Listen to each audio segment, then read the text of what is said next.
اور جتنے فرقے نکلے پھر ان 3 فرقوں سے ہی نکلے، اور قیامت تک جتنے فرقے نکلیں گے 73 جو ہوں گے وہ ان 3 ہی میں سے ہوں گے۔ تجھے خاص نسبت ہے جناب عیسیٰ روح اللہ سے۔ حضرت علی نے عرض کیا یا رسول اللہ حضرت عیسیٰ سے میری کیا نسبت؟ کہا کہ عیسیٰ علیہ السلام کے ماننے والے 3 گروہ ہوئے۔ اہل تشیع حضرات کے ہاں، شیعہ حضرات کے ہاں سب سے معتبر کتاب یہی مانی جاتی ہے، قرآن کے بعد اس کا درجہ ہے۔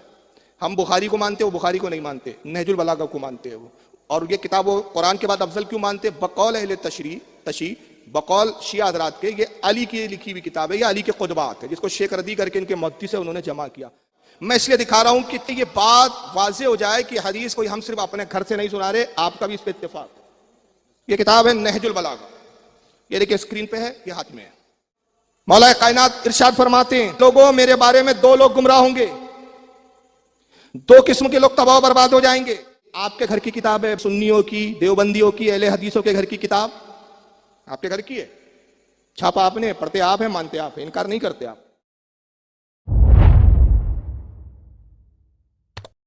آقا صلی اللہ علیہ وسلم نے ان 73 فرقوں کو 3 فرقوں میں سمیٹ دیا، اور جتنے فرقے نکلے پھر ان 3 فرقوں سے ہی نکلے، اور قیامت تک جتنے فرقے نکلیں گے 73 جو ہوں گے وہ ان 3 ہی میں سے ہوں گے۔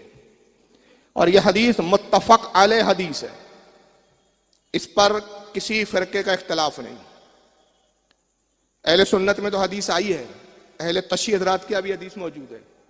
ہمارے اہل سنت میں کن الفاظ میں ہے؟ آقا ایک مرتبہ حضرت علی کو دیکھ رہے ہیں، بار بار علی کی طرف دیکھتے ہیں۔ مولا کائنات نے عرض کیا یا رسول اللہ، آقا مجھے دیکھ رہے ہیں سرکار۔ حضور نے فرمایا کہ علی میری نگاہ آنے والے زمانے کو دیکھ رہی ہے۔ تجھے ایک خاص نسبت ہے حضرت عیسیٰ علیہ السلام سے، تجھے خاص نسبت ہے جناب عیسیٰ روح اللہ سے۔ حضرت علی نے عرض کیا یا رسول اللہ حضرت عیسیٰ سے میری کیا نسبت؟ کہا کہ عیسیٰ علیہ السلام کے ماننے والے 3 گروہ ہوئے۔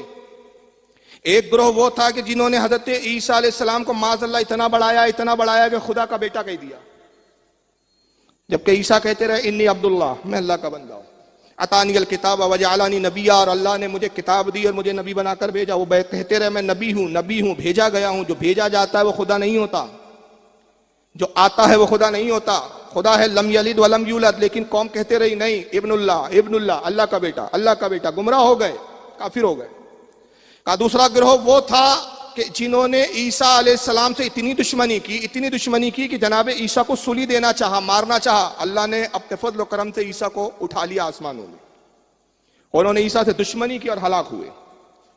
آقا نے کہا تیسرا گروہ وہ تھا جو اعتدال پہ تھا، سلامت رہا، ہدایت یافتہ رہا۔ وہ یہ تھا کہ جو نہ عیسیٰ کو بڑھاتا تھا نہ گھٹاتا تھا، عیسیٰ کو نبی مانتا تھا، ان پر ایمان لایا، ان کی تعظیم کی۔ اے علی تیرے ساتھ بھی ایسا ہوں گا، تیری وجہ سے 3 گروہ ہوں گے۔ ایک گروہ تجھ سے اتنی محبت کریں گا کہ تجھے خدا بنا دیں گا۔ ایک گروہ وہ ہوں گا تجھ سے اتنا بغض رکھیں گا کہ تجھے ایمان سے خارج بتا دیں گا۔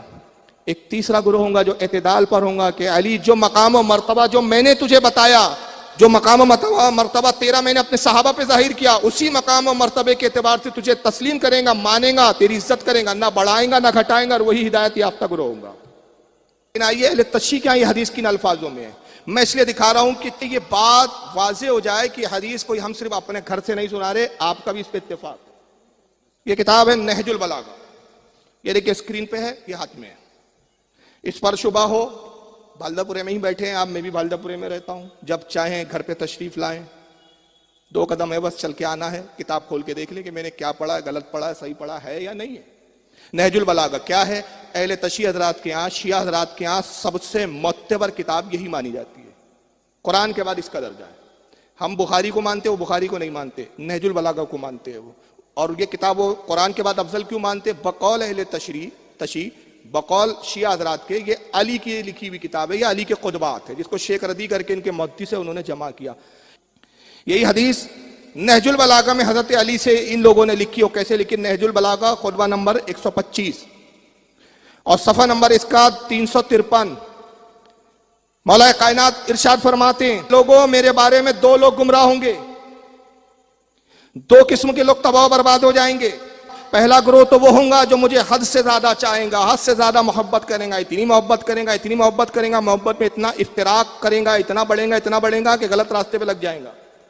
حق کا راستہ چھوڑ دیں گا، وہ محبت میں گمراہ ہو جائے گا، محبت میں ہدایت نہیں پائیں گا، بلکہ کیا ہوگا؟ محبت میں گمراہ ہو جائیں گا، اتنی محبت کریں گا۔ اور دوسرا گروہ وہ ہوگا کہ جو اتنی نفرت کریں گا مجھ سے، اتنی دشمنی کریں گا، اتنی دشمنی، اتنا بغض رکھیں گا کہ وہ بھی بغض کی بنا پر ہدایت سے، رائے راہ سے ہٹ جائیں گا، وہ بھی ہٹیں گا۔ تو دو گروہ تباہ ہوں گے، ایک محبت میں اور ایک نفرت میں۔ تو نفرت بھی انسان کو تباہ کرتی ہے، اور حد سے زیادہ تجاوز والی محبت بھی انسان کو تباہ کرتی ہے۔ اعتدال ہونا چاہیے۔ ایک جگہ حضرت علی خود فرماتے کہ کسی سے دشمنی کرو تو اتنی نہ کرو کہ جب بعد میں ملو تو شرمندہ ہونا پڑے، یار اتنی دشمنی کر لی تھی۔ اور کسی سے دوستی بھی اتنی نہ کرو کہ دشمنی ہو جائے تو پھر شرمندہ ہونا پڑے کہ کس گھٹیا آدمی سے دوستی کی تھی۔ تو ایک اعتدال ہو محبت میں بھی اور ایک نفرت میں بھی۔ اگر کسی سے آپ کا اختلاف ہو جائے تو اس میں بھی ایک اعتدال ہو۔ تو دو گروہ حق جو ہے نا حق پر ہوں گے، حضرت مولا کائنات فرماتے، ایک بڑھائیں گا، ایک گھٹائیں گا۔ اب آگے حضرت علی کیا کہتے؟ اور ایک تیسرا درمیانی گروہ ہوں گا جو خیر پر ہوں گا، رائے حق پر ہوں گا۔ اور پھر آگے حضرت علی نصیحت کرتے، فَالْزَمُوهُ وَالْزَمُوا السَّوَادَ الْأَعْظَمَ وَإِنَّ يَدَ اللَّهِ عَلَى الْجَمَاعَةِ۔ اور وہ جماعت جو ہے وہ بڑا گروہ ہوں گا، تعداد میں بڑی جماعت ہوں گی۔ بڑی جماعت سے مراد یہ ہماری تعداد نہیں، وہ بڑی تعداد اہل سنت و جماعت کی، وہ بڑی جماعت تعداد جس پر اللہ کا دست قدرت ہے، جس میں اولیاء ہوں گے، جس میں اقطاب ہوں گے، جس میں قطب ہوں گے، جس میں محدثین ہوں گے، جس میں علماء ہوں گے، جس میں ائمہ ہوں گے۔ خدا کی قسم وہ اہل سنت ہے، سارے اولیاء اہل سنت میں ہیں، غوث اعظم اہل سنت میں ہیں، غریب نواز اہل سنت میں ہیں، نظام الدین اولیاء اہل سنت میں ہیں، خواجہ نصر الدین چراغ دہلوی اہل سنت میں، مخدوم سنہ اہل سنت میں، تاج الاولیاء اہل سنت میں، مجدد وقت اہل سنت میں، سب اہل سنت میں۔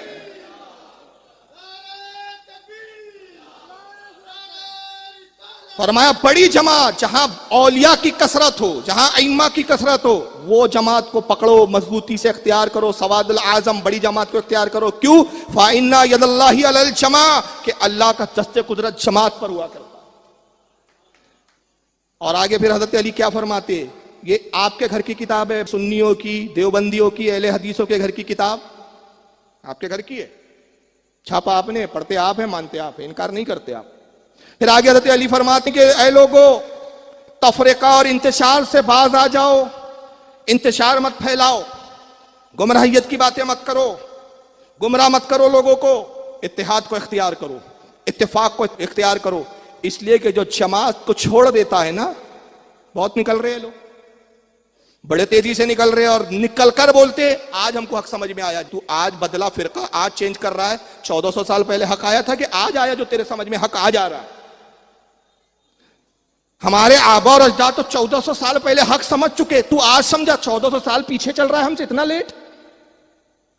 جماعت چھوڑ رہے ہیں صاحب بڑی تیزی سے، کہہ رہے صاحب آج حق پر سمجھ میں۔ اور علی فرما رہے انتشار سے بچو، جماعت سے ہٹو مت، بڑے گروہ سے الگ مت ہو جاؤ۔ کیوں کہ جو بڑے گروہ سے الگ ہوتا ہے وہ شیطان کے حصے میں چلا جاتا ہے، شیطان اس کو اچک لیتا ہے۔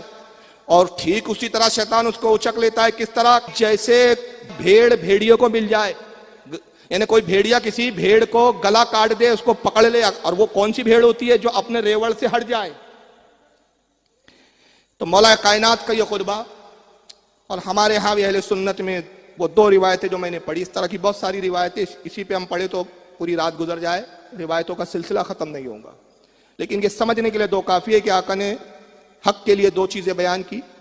فرمایا میری امت میں 73 فرقے ہوں گے، وَتَفْتَرِقُ أُمَّتِي عَلَى 30 و70 ملہ، میری امت 73 فرقوں میں بڑھ جائیں گی، كُلُّهُمْ فِي النَّارِ، سب کے سب جہنم میں جائیں گے، إِلَّا مِلَّةً وَاحِدَةً، ایک جماعت ہوں گی جو صرف جنت میں جائیں گی۔ قَالُوا مَنْ هِيَ يَا رسول اللہ، صحابہ نے پوچھا جماعت کی نشانی کیا ہے جنتی؟ قَالَ مَا أَنَا عَلَيْهِ وَأَصْحَابِي، کہا جس پر میں اور میرے صحابہ ہوں گے وہی جماعت حق پر ہوگی۔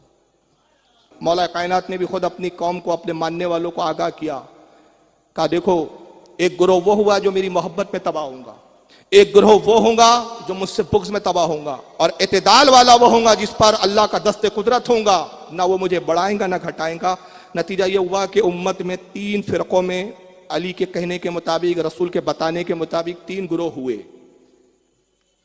پہلا گروہ شیعہ کہلایا، دوسرا گروہ خارجی کہلایا، تیسرا اہل سنت و جماعت۔ شیعہ حضرات نے اتنا بڑھایا کہ جو علی کا مقام نہیں تھا اس سے تجاوز کر کے وہ سب کچھ بنا دیا، اور خارجیوں نے اتنا گھٹایا، اتنی تنقیص و تذلیل کی، اتنا گھٹایا معاذ اللہ، خارجیوں نے فتوے دے دیے کہ علی کافر ہے،